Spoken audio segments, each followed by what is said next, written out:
It's truly a great pleasure for me to join all of you here at St. Andrew the Apostle Church as we come together this evening not only to celebrate the Eucharist and reflect on the significance of the readings that we just listened to call us to be merciful just as God is merciful to us, but also to reflect on the life of one of our own archdiocesan priests, Aloysius Schwartz, who 2 years ago was declared venerable by Pope Francis.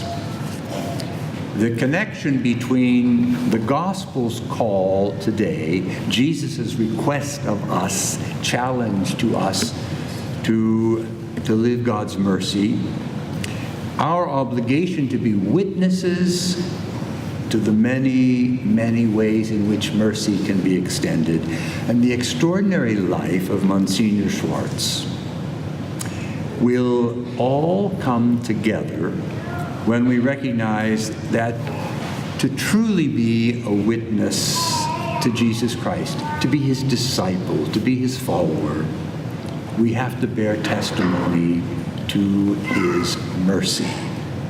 And we have to do that not just with words. We have to do it with our actions, the way we live. When God's love that created everything that is, when God's love encountered the mess that we have made of all of his goodness to us, his love becomes his mercy. And in the gospel, we were challenged to do the same, to confront one another, to face one another, and to recognize that we need to love one another. And that love of ours, when it encounters the human condition, all the ordinary realities of life, it becomes our compassion, our mercy. Today we celebrate one of the great manifestations of God's love, God's mercy, and God's presence in his disciples, in a specific disciple, in a truly missionary disciple. We recognize this in Monsignor, now Venerable Aloysius Schwartz. As I mentioned, 2 years ago, Pope Francis signed a decree that Monsignor Schwartz, a native son of our Archdiocese, who became a missionary priest, had lived a life of heroic virtue. That's what the decree, that's what becoming recognized as venerable is all about. The first step, recognizing a life of heroic virtue. And now we refer to him as venerable, because that recognition is so evident. The first priest in the history of our Archdiocese to be so designated, to be so singled out by the Church for his goodness. But more than just his goodness, for a form of service that was truly heroic. The priest's cause for canonization has been promoted now by the Archdiocese of Manila in the Philippines, because that's where he carried out his work for so long. That's where he died and is buried. We are particularly pleased to have with us today, as a concelebrant at this Mass, Father Samson, postulator of the cause. He is here so that he can join us in this celebration, lifting up an extraordinary priest. You might ask what a postulator does. The postulator is the person responsible for collecting and preparing all of the material available to be able to support the claim that Monsignor Schwartz is truly worthy of the recognition we attribute to him of his sanctity.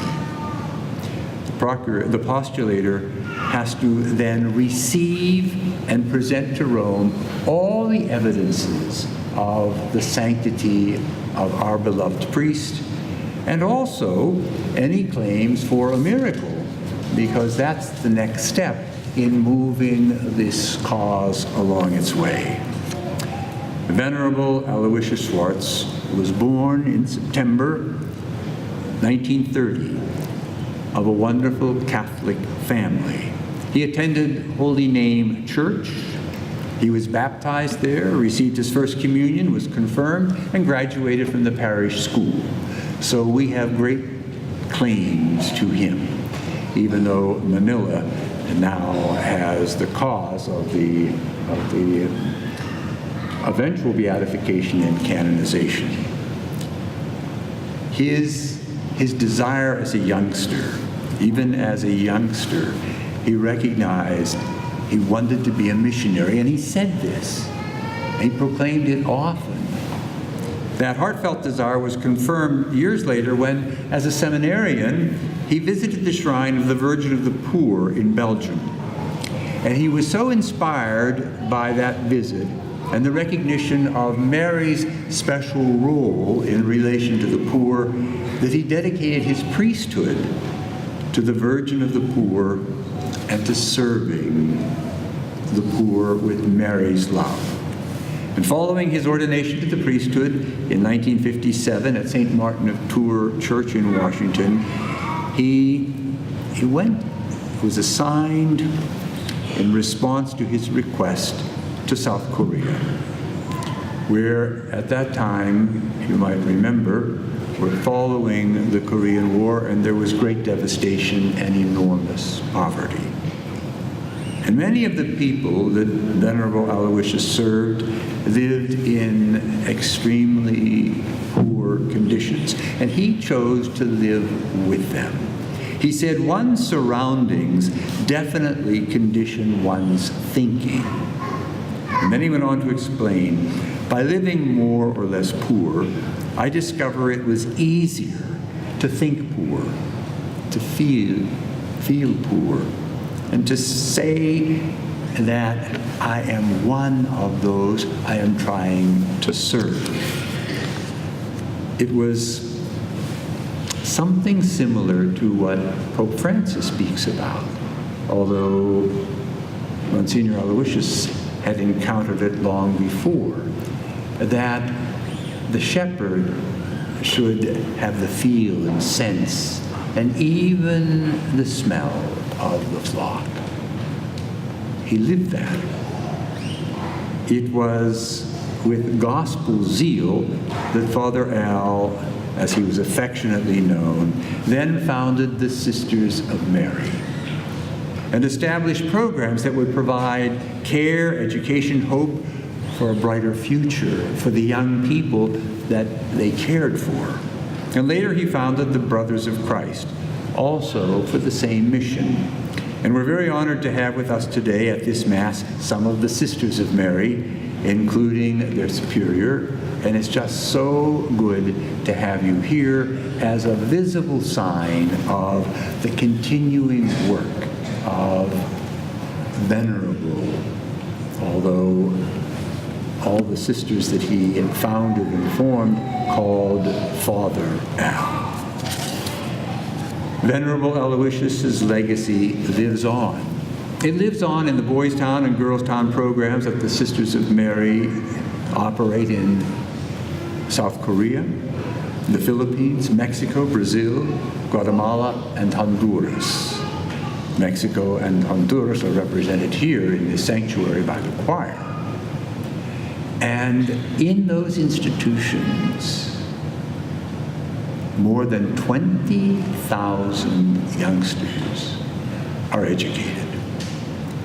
The Sisters' motto remains, "Let us serve the Lord with joy."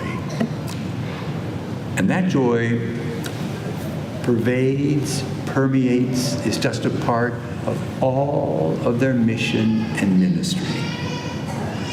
Present today, here to my right, are 30 young girls from the choir of the Girls' Town School in Chalco, Mexico, and also from Honduras, and also up to 100 graduates all here from the many institutions that trace their origins all the way back to Father Al. And present today with us are some who have been so inspired by the life of Father Al that they continue not only to support his work in various parts of the world, but to help spread the message of this holy example, this wonderful work that is his carried on today in the Sisters of Mary. With us today are Tom and Glory Sullivan, who not only knew and worked with Father, but who continue to be so involved in that legacy that we're just very, very grateful. And are grateful for the opportunity to say so. In his book, To Live is Christ, this was a book that Father, then Monsignor, and now Venerable Schwartz wrote on spirituality for the Sisters of Mary. He tells us, Christ not only gives the poor priority, he identifies with the poor. He becomes one of them. Henceforth, he went on to say, whatever you do for the poor, you do for Christ. And isn't that what Jesus himself told us? When you see someone in need, you see Christ. When you give food to the hungry, or drink to the thirsty, or welcome the stranger, you're caring for Christ. Pope Francis tells us that the Good Shepherd has to walk with the flock. Only with the eyes of faith, however, can we see, as Pope Francis tells us, when you walk with the flock, you have to carry the cross and help them carry theirs. Only with the eyes of faith can we see in the cross so much more than just the suffering that one endures. What makes it possible for us to see beyond the ruined body of Jesus of Nazareth on the cross is our faith. And it was the faith in Jesus that motivated Father Al, motivates the Sisters of Mary, motivates that whole effort around the world to continue that work. It's our faith that helps us understand and embrace Jesus' command. You must be my witnesses. How else will people come to know of my love? How else will they come to know of all the good they're supposed to do if they don't see it in others, if you don't bear witness? Venerable Father Schwartz bore his cross. Terminal amyotrophic lateral sclerosis, Lou Gehrig's disease.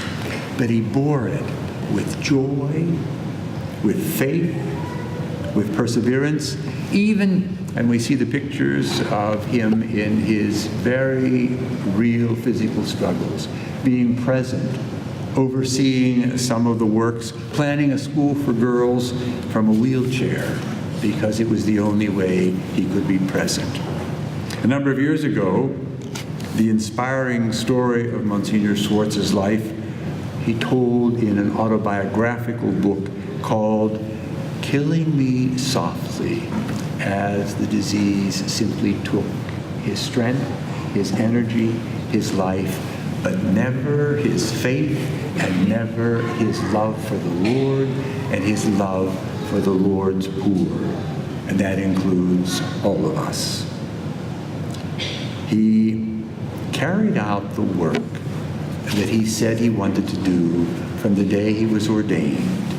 Stand with those in need, preach the Lord and his love to them, and try to be a sign of it. We reflect on the gospel call today to share gratitude for the mercy we've received, to be able to be merciful ourselves. And so we thank God. We thank God for the example of Venerable Monsignor Aloysius Schwartz, an example this world so much needs, because We're so caught up in so many other realities that we may not always see the opportunity to be there for another, to see the opportunity to care for another. God has given us this extraordinary priest so that we might be inspired by his holy life, instructed by his example, and encouraged by his preaching. We thank God for our own hometown servant of God, the Venerable Aloysius Schwartz. We thank God that here in our part of the world, the faith has nurtured a person, a priest, a model of Christ's care for others, to the point where he's now recognized for his heroic virtue, servant of God. And may we simply see in him inspiration for our own commitment to the gospel, to compassion, to mercy, and above all else, as the gospel tells us today, to the forgiveness that is ours in Christ that we need to share with everyone else.